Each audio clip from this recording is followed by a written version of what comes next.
चलो देखते हैं ना, American theatre literary history. Literary history क्यों देख रहा है? क्योंकि अपना लिटरेचर है, तो बाकी वो हिस्ट्री अपने को जरूरत नहीं है देखने की, सिर्फ लिटरेचर की फील्ड में क्या क्या हुआ वो देखना। ठीक।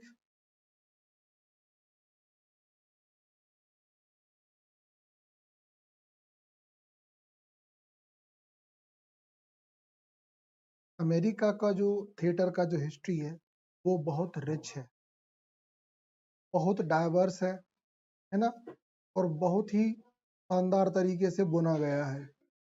ठीक। कैसे? अनुभव से, विचारों से, आर्टिस्टिक एक्सप्रेशन ने, तो कलात्मक प्रदर्शन से, जनरेशन ऑफ प्ले राइट्स, बहुत सारी जनरेशन प्ले राइट्स की जो निकली है उनने, this exploration delve into evolution of,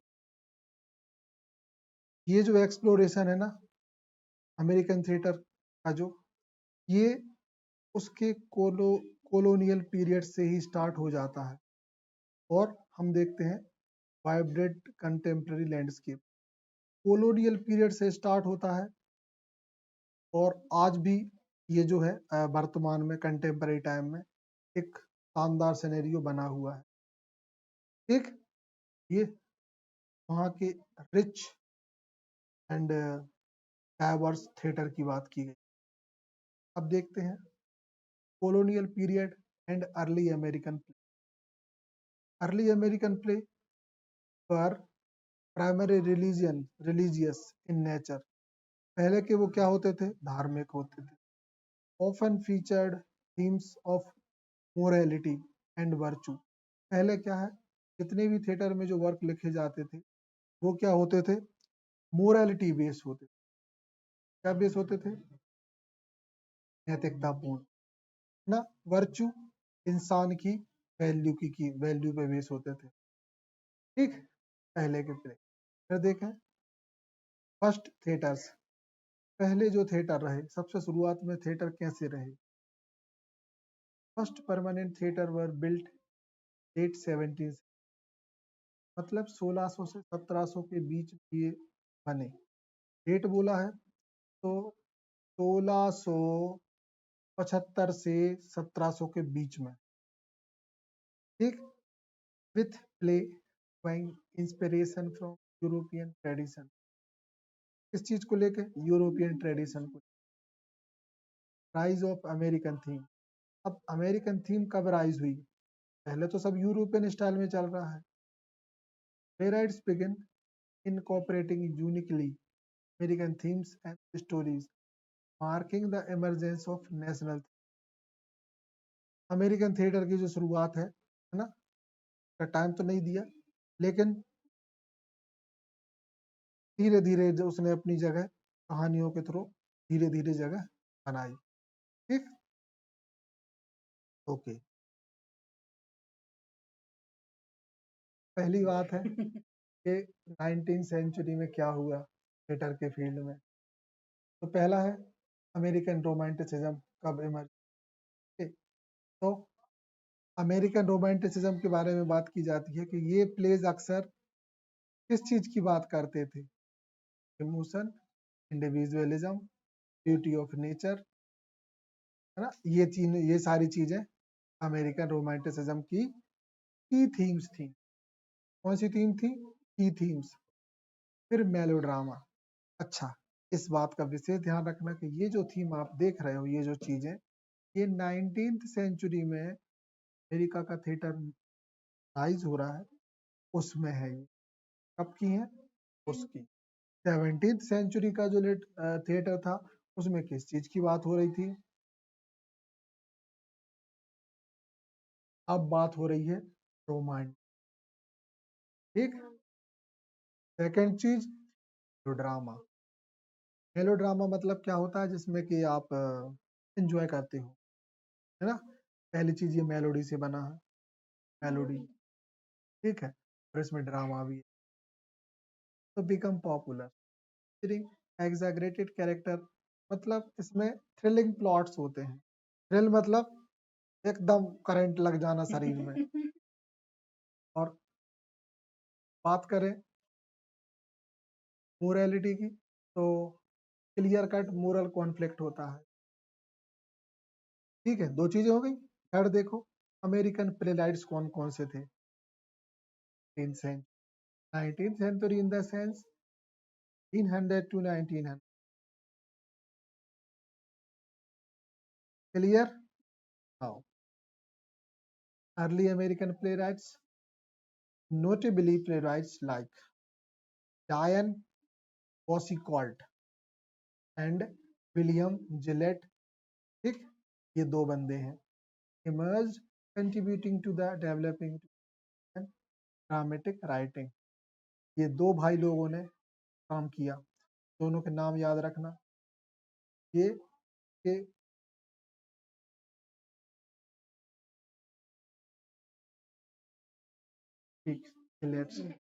Gillette Guard। Now the fourth is minstrel show। Minstrel show depict their problematic racial stereotypes। racial stereotypes मतलब होता है जातीय रूढ़िवादिता। अब ये जो minstrel show जो होते हैं, minstrel show जो है, ये किस चीज को दिखाते हैं? जातीय रूढ़िवादिता को। become a major theatrical form। Theatre में दिखाने वाला ये एक important form, showcasing comedy, sketch, musical performance. ये इसमें आपको कॉमेडी स्केच भी मिलते हैं और म्यूजिकल परफॉर्मेंस।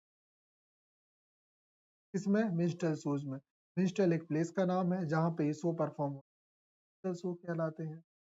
बस समझ में, ये हमें बहुत सारी इंफॉर्मेशन, कोई place and their plays were performed there, which is called a musical show। Now come to the presence of realism and realism।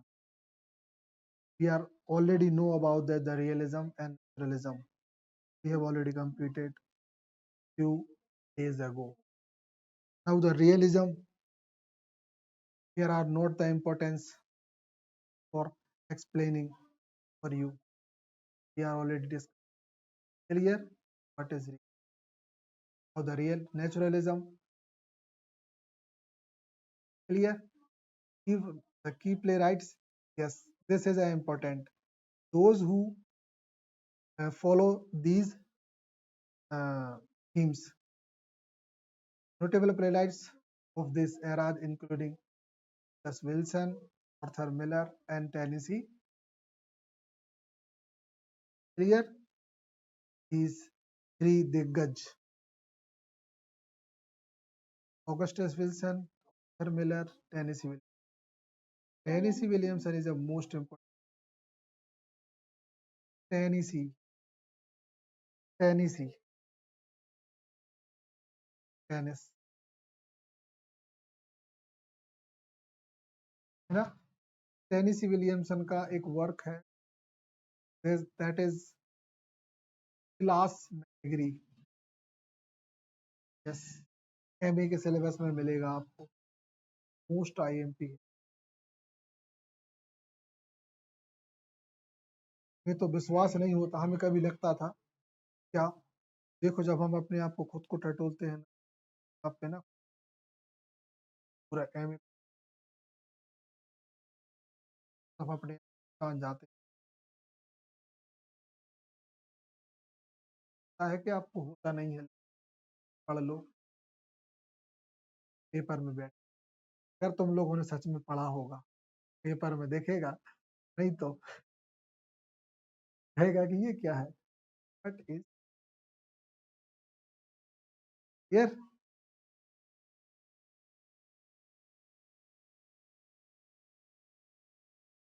Yes, the Harlem Renaissance and African American theatre. Okay, Harlem एक writer थे, है ना, जिनने लिखने के एक style में क्रांतिकारी परिवर्तन लेके आए। हम जब वो पढ़ रहे थे ना गूगल से, तब उसमें था हार्लेम।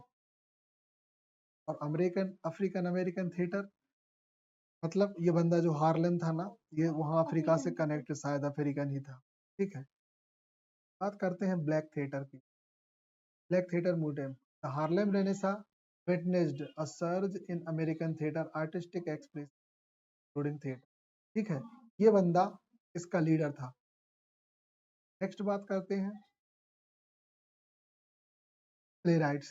कौन कौन है प्ले राइट्स? लाइक क्या?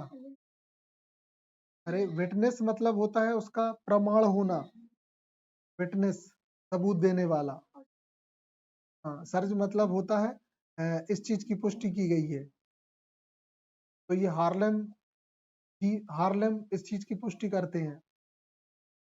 ये बंदा, हाँ पूरा नाम होगा इनका, है ना, हमें भी याद नहीं है, बट होगा पूरा नाम।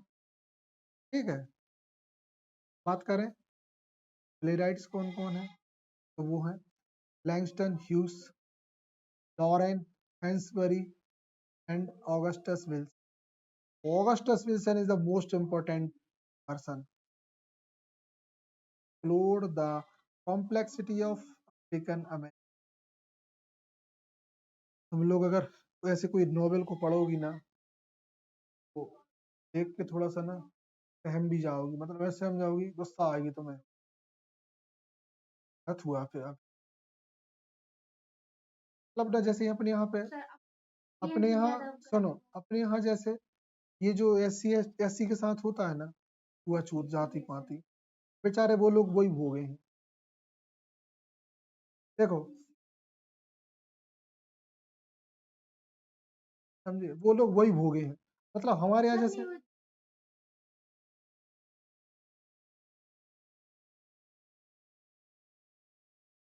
तो इतना पता है कि देखो, जैसे अपने यहाँ जाति पाति है ना, जात, ये साला चमार, ये साला मेहतर, ये साला वो।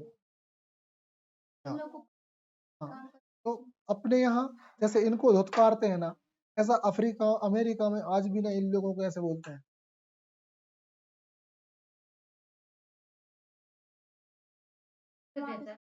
बोल देते हैं। तो देखो, कहते हैं ना मूर्खता, मूर्ख लोग कैसे होते हैं? मूर्ख मतलब देखो, जो पढ़े लिखे नहीं होता, अमेरिका में भी ऐसे ढोर होते हैं, ऐसे नहीं, ऐसा नहीं है। वो ना किसी की बेइज्जती करने से पीछे, तो ये बात भूल जाते हैं कि कलर तो पैदाइशी आता है। अगर सब कुछ फेयर एंड लवली से हो, क्या ही ना, कोई देखता ही नहीं। ये तो पेट से होता है, आप और हम कुछ नहीं कर सकते। ठीक है, रंग से घंटा फर्क नहीं पड़ता। कि बहुत से अफ्रीकन राइटर रहे जिनने ना बहुत नाम कमाया। हाँ, अमेरिका में ही टोनी मॉरिसन, एक तो ब्लैक, ऊपर से वुमेन, नोबेल अवार्डी है। अभी 2000, टोनी मॉरिसन, मॉरिसन 2020 में डेथ हुई है उनकी। अब भी हम लोग जब हमें चल रहा था तो डेथ हुई थी, हम लोगों ने ना वहां पे 2 मिनट का मौन रखा था। लिटरेचर की फील्ड से कोई गया था। ठीक है, ये चीजें हैं। चलो अब देखते हैं third point, themes of race and identity. अब मतलब अमेरिकन थिएटर में रेस एंड आइडेंटिटी को लेके भी बहुत सारे वर्क लिखे गए। जैसे the plays address themes of racism, social injustice in the search of identity challenging prevailing social norms। Racism, जातीयता, सोशल injustice, सामाजिक अन्याय, है ना, सर्च फॉर आइडेंटिटी, अपनी पहचान की खोज, है ना, और सोसाइटल नॉर्म, सामाजिक रीति रिवाज, ये सारी थीम को लेके ये वर्क लिखे गए, है ना, इस रेनेसां पीरियड में की बात की गई, अमेरिका में लिखे। अच्छा, अगर ये लिटरेचर ना होता तो अफ्रीकन लोगों के लिए कभी न्याय नहीं मिलता। जब बात होती है तभी न्याय मिलता है। बहुत सहा है उनने। जब लोगों ने इनके दर्द को पढ़ा ना, तब लोग समझे कि नहीं यार, हमने जानबूझ के भी कितनी बड़ी गलती कर दी। मजदूरी इनके कम देना, है ना। कहीं भी टॉयलेट्स अगर बने हैं तो इन ब्लैक्स के लिए अलग से टॉयलेट बना देना। पब्लिक टॉयलेट्स बता रहे हैं। बस है, बस में इनको बैठने के लिए अलग जगह देना, अलग जगह होना। और वो भी अगर भले चाहे सीट खाली डली रहे, ब्लैक बिल्कुल नहीं वहां घुसेगा। पानी की व्यवस्थाएं अलग, आप ये इनका नल नहीं छू सकते। लेकिन व्यवस्था क्या, व्यवस्था के नाम पे नल की टोटी थमा देते थे पानी के लिए, वो भी गंदा। अब व्यवस्थाएं के नाम पे उनको हमेशा भोगवाना पड़ा। बैठने के लिए लास्ट बेंचेस, बीच में नहीं बैठ सकते। बहुत प्रॉब्लम्स झेली है। ये सारे वर्क से पता चलता है हमें। अभी कुछ वर्क्स देखेंगे हम, राइटर्स ने लिखा है। ठीक है, चलो ये स्लाइड कंप्लीट। नेक्स्ट आगे देखें। Listen, the influence of Eugene O'Neill. Eugene O'Neill ने जो लिखा उसका प्रभाव अमेरिका पे क्या पड़ा, समझे। यूजीन ओनील ने जो लिखा उसका अमेरिका पे क्या प्रभाव पड़ा, वो ये है कि मॉडर्निस्ट प्लेराइट्स देखें तो Eugene O'Neill is considered a giant of American theatre. Giant मतलब होता है बहुत बड़ा, बहुत बड़ा, समझ गए। तो ये क्या थे, उसके जायंट थे। Introducing modernist theme and techniques. इस बंदे ने अमेरिका को मॉडर्निस्ट थीम्स दी। आज की जो थीम्स थी ना वो दी। Psychological depth, his play, his plays explore the depth of human psychology. इस बंदे के प्लेज जो थे ना, इंसान की गहराई में जाके समझाते थे। ऑफन, अक्सर dealing with the themes of alienation. Alienation मतलब होता है किसी भी चीज का जुड़ाव, डेस्पेयर, दूर होना, in the search of meaning, search हो, मीनिंग सर्च करना। कैसा सर्च करना, कि जैसे देखा जाए किसी को बार बार ह्यूमिलिएट करना और स्टेज पे जाके उसकी इज्जत की बात करना। क्या कहोगे इस एक्टिविटी को आप खुद जाके बड़े बड़े लेक्चर मार रहे हो कि मैं देश के लिए ये करूंगा वो करूंगा, आप जब आप स्टेज से उतर के आ रहे हो तो आप उन्हीं अफ्रीकन की बेइज्जती कर रहे हो। बोलो इसे क्या कहोगे। एक मीनिंग चाहिए ना इसकी। ऐसी जितनी भी उन्होंने थीम्स देखी, उनके लिए नाम दिया, के लिए लिटरेचर में जगह दी और बोला कि देख लो आप लोग ये करते थे।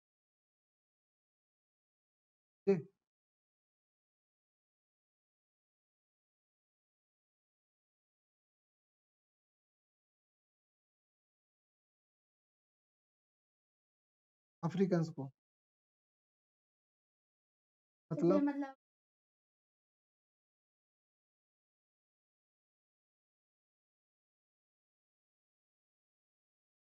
क्यों ना बोलते होंगे, तो बोल उंगलियां उठी होंगी कि यार तू कुछ भी बोलता है। क्रिटिसिज्म तो होता ही है इस दुनिया में। जब भी अच्छा काम करोगे ना, जब भी अच्छा काम करोगे तो याद रखना कितनी उंगलियां उठेंगी, घर से निकलना बंद हो जाएगा। समाज का पहला अच्छा काम किए और तुम पे उंगलियां हुई, जो तुम्हें चीथना शुरू किया गोली मार के रख देंगे, ये समझ लो। क्योंकि समाज में अच्छाइयाँ कम होती हैं और समाज को पचता नहीं है ना वो, ये नियम है। उन्हें अच्छा काम किया और वो पचने वाला नहीं है, ठीक है, तो समाज को बुरा भी नहीं पचता। अगर आप बुरा भी कर रहे हो, समझ आपकी होनी चाहिए कि आप अच्छे कर रहे हो या बुरा। अगर आप अच्छा कर रहे हो तो भी समाज को नहीं पचेगा, आप बुरा कर रहे हो तो भी समाज को नहीं पचेगा। समाज की नजर में आप न्यूट्रल रहो तो वो समाज को जड़ बुद्धि रहा। ना, जड़ बुद्धि। और समाज के लोग मतलब आपके माहौल के, अगर आपके माहौल के लोग छोटे लेवल के काम करते, वो चाहेंगे आप भी वही करो। अगर नहीं करोगे तो कुछ दिन में आपको कुछ ना कुछ कहना शुरू कर देंगे। ठीक है, आपने बड़े सपने देखे तो आपसे बोल देंगे मैं तो बहुत बन रहा, मैं तो बहुत बन रहा, ज्यादा पंख निकल आए, समझ गए, ज्यादा ही उड़न लगी, समझ गए, प्रकृति का। चलो, तो हमारे ओनील इसीलिए फेमस हुए, जितना टॉर्चर की जी, जितना उनको क्रिटिसाइज किया है ना, उतने फेमस हुए। यार नाम होता है बेइज्जती होने में, तुम्हें कितने लोग सुनते हैं, सोचने वाली बात है। अच्छा, बाद में कहते हैं कि नहीं यार वो तो सही है तो रही। ठीक है, हम अपने अपने एक्सपीरियंस से जानते हैं अपने स्कूल, है ना। 3 टीचर थे जिनसे हमने पहले ही बताया कि हमारी पास पढ़ती नहीं थी केमिस्ट्री, वो भी तीनों फीमेल्स ही थी। जबरदस्ती में हमने मतलब थोड़ा सा कुछ अच्छा करना स्टार्ट किया, पढ़ाने के टेक्टिक्स में चेंजेस लाए, उनको पचा नहीं, हमेशा लगातार वहां से कहते होती रहती, लगातार हो। स्पेशली हम लोगों को कुछ टीचर्स का अच्छा बॉन्ड था, वो उनको पचा नहीं, बहुत प्रॉब्लम्स की। आखिरकार डायरेक्टर सर को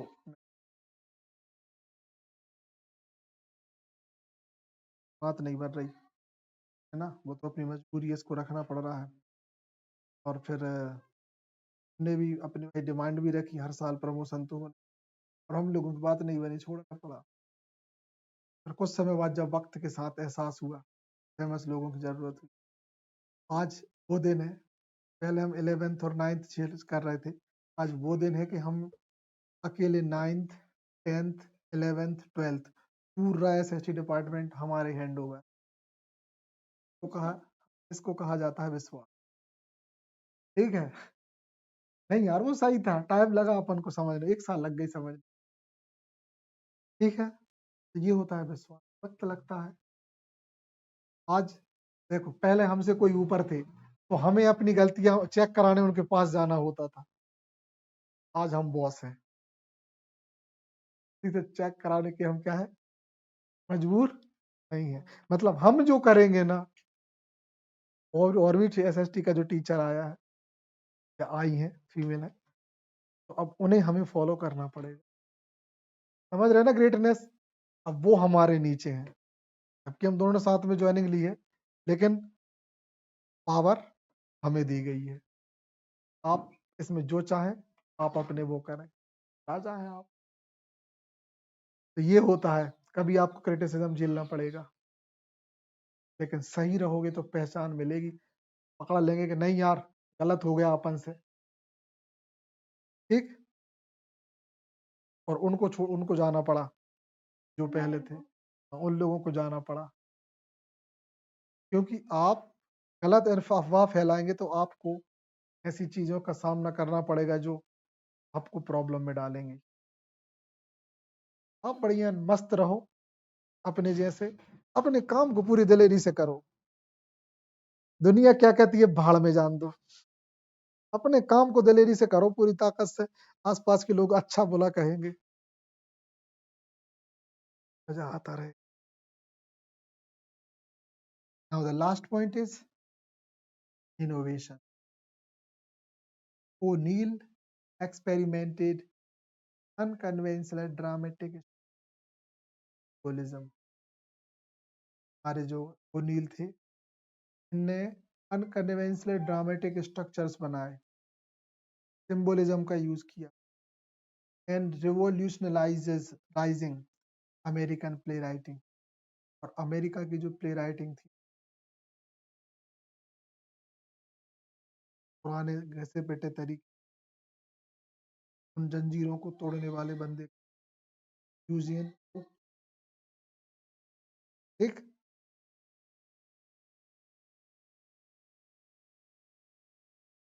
गोल्डन एज ऑफ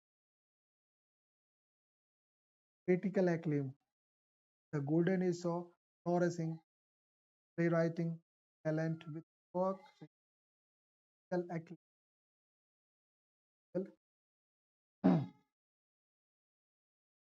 जब आलोचनाएं हुई चीजें घर के बाहर आई ना, और इनको ब्रॉडवे ब्रॉडवे एक प्लेस का नाम है।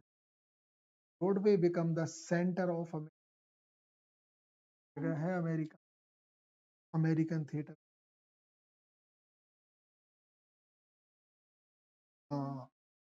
Attracting audience from across the country, दूर देश के लोग भी इसको देख रहे हो पब्लिक। यहाँ तक ये लास्ट तक, यहाँ पे ये लास्ट तक।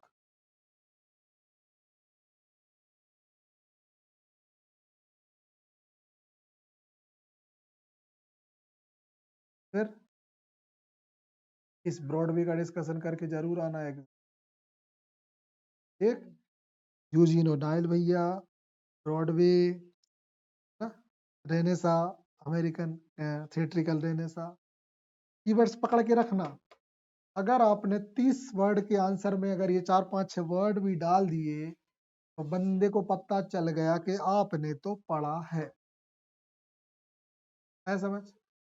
आपने तो पढ़ा है, बिना नंबर के आपको जाने नहीं देंगे, ठीक है। नहीं नहीं तो एबीसीडी घुमा रहे हो, समझ जाओ हम ही कुछ है, ठीक। ओके, हम देखते हैं diverse is explore a wide range of themes and styles from realism to absurdism, reflecting the changing social and political landscape। हाँ, अब देखो, बात करें चीजें रियलिज्म से स्टार्ट हुई और एब्सर्डिज्म तक गई, ये तुम लोग फिर सेकेंड ईयर में देख। अभी तो एक वर्ड होता है एब्सर्ड। एब्सर्ड मतलब होता है बेतुका। एब्सर्डिज्म मीन्स होता है बेतुकापंती, ठीक है, या बेतुकापनी। अब सुनो, चीजें रियल चीजों सत्य से बात करें। ये करो, मोबाइल है, मोबाइल मोबाइल ही है, तो भगवान ना बनाओ, पीछे से हाथ धो के पड़े रहो कि चिपके, ठीक है, ठीक है ना। वास्तविकता सिर्फ इतनी है, इंफॉर्मेशन के लिए है, कॉल करने के लिए है, एजुकेशन के, फालतू में चिपक के घुस के। अब एब्सर्डिज्म क्या है? अब सुनो, एब्सर्डिज्म तो और समझ लो। एब्सर्डिज्म मतलब ये होता है, ये मोबाइल रखे बाद इसको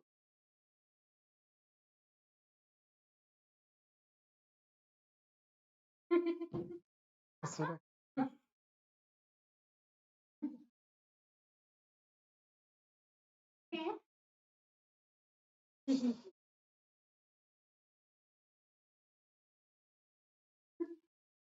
समझ गए ना। दिस इज एब्सर्डिज्म, बेतुकापन, है ना। और सबसे शानदार बात है ना, ऐसे कई भी नया व्यक्ति मिला, बड़े टॉपिक पे बात करना जिस पे अक्सर होती रहे, ऑलरेडी पता भी हो। जैसे कोई आया, तुम आ गई, नहीं भूत आया है, पता है, अच्छा, अरे पढ़ रही हो, नहीं खा रहा है, समझिए ना एब्सर्डिज्म, ठीक है। Reflecting the changing social and political landscape, तो ये सामाजिक और राजनीतिक चीजें बदल गई। फिर देखें ग्रोइंग ऑडियंस, इसके बारे में तो कुछ, चलिए आगे। Okay, the post war period and the avant garde. अब यहाँ देखते हैं कि पोस्ट वॉर पीरियड है ना, और एक पर्सन थे एवेंट गार्ड, उनके बारे में डिस्कस, ये क्या थे। फिर हम बात करें पोस्ट वॉर मतलब after the world war, world war के बाद थिएटर की फील्ड में क्या चीज हुई, चलो वो देखते हैं। पहली चीज क्या हुई, एब्स्ट्रैक्ट एक्सप्रेशनिज्म। एक्सप्रेशनिज्म मतलब सॉरी, एब्स्ट्रैक्ट एक्सप्रेशनिज्म मतलब ये होता है कि लोगों ने जो थिएटर हो रहे थे ना, इसमें आप जब एक्सप्रेस करते हो ना, तो उसमें बहुत ज्यादा डीपनेस आ गई, वेराइटीज आ गई। Experimentation with form and content often challenging traditional theatre convention. पुराना जो थिएटर चल रहा था ना, अब उसको चैलेंज किया जाने लगा। किस बात पे, बोले इस बात पे कि क्या नाम है इसका, इस बात पे चैलेंज किया जाने लगा कि पुराना जो थिएटर है वो घिसा पिटा है, उसमें ना आप जब एक्टिंग करते हो तो मजा नहीं आता, हम लोग ना एक्सप्रेशन के साथ चीजें करेंगे। तो लोगों ने ये चेंजेस लेके आए। सेकंड बात है the theatre of absurd. This is the most important terms of post war period.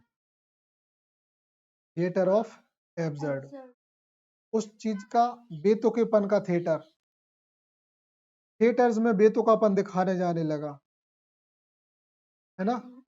सुनो ना बेतुकापन क्या होता है, place that explore the meaninglessness of existence and the breakdown of traditional value.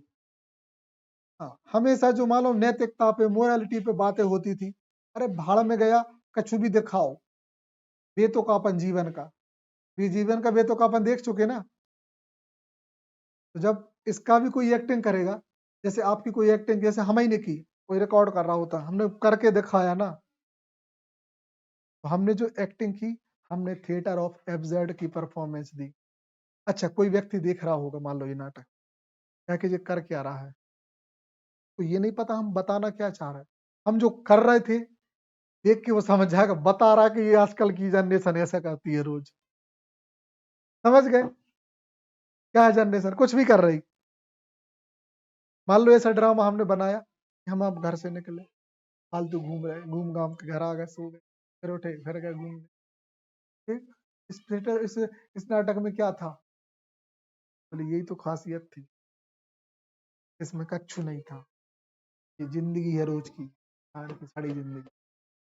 उठ रहा है, उठ रहा है, हाँ, खाते पीते सोते हैं, फिर उठते हैं, फिर ये करते हैं, रोज वही, रोज वही साड़ी रोटी। हाँ जी, this is the fact. Now of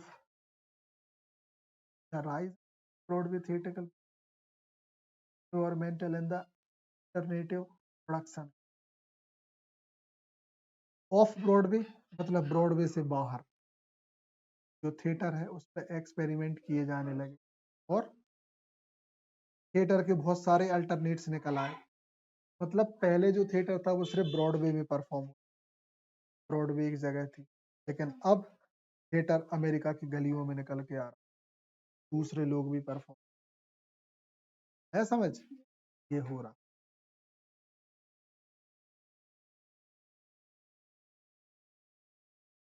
next, okay, diversity and inclusion.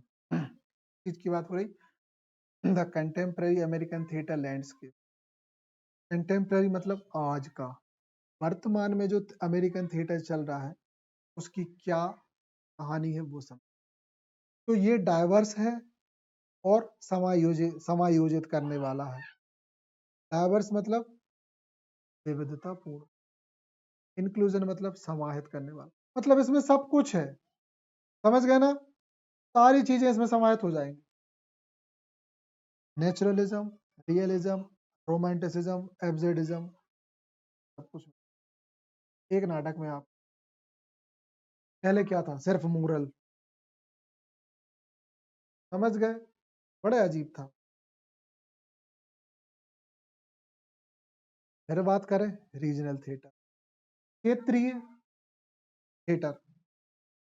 Regional theatre play a vital role in fostering new play. मतलब क्षेत्रीय जो थिएटर थे तो नए प्ले को प्ले करने में मतलब उनका एक इम्पोर्टेंट रोल है। Providing opportunity for emerging play rights, बहुत सारे नए नए प्ले राइट्स को ये लेके आए। मान लो अपन ने देखा कि अपना नेशनल, अपना जो जिले का मेन थिएटर मान लो नरसिंहपुर में, हमेशा से वहीं परफॉर्म होते रहे, लेकिन धीरे धीरे करेली में भी शुरू, आसपास के कलाकार,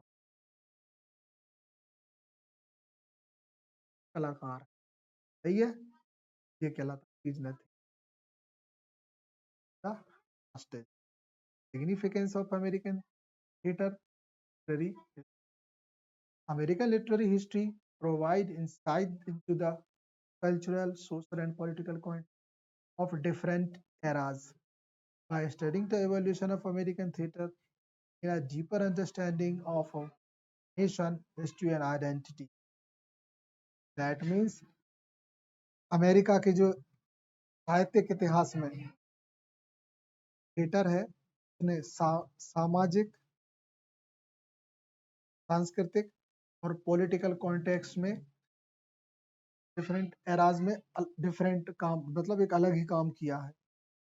और अगर हम इसके स्टडी की बात करें तो वी गेन, हम यहाँ पाते हैं डीपर अंडरस्टैंड, बहुत गहराई से हमें पता चलता है नेशंस हिस्ट्री, उस देश का इतिहास और उसकी आइडेंटिटी।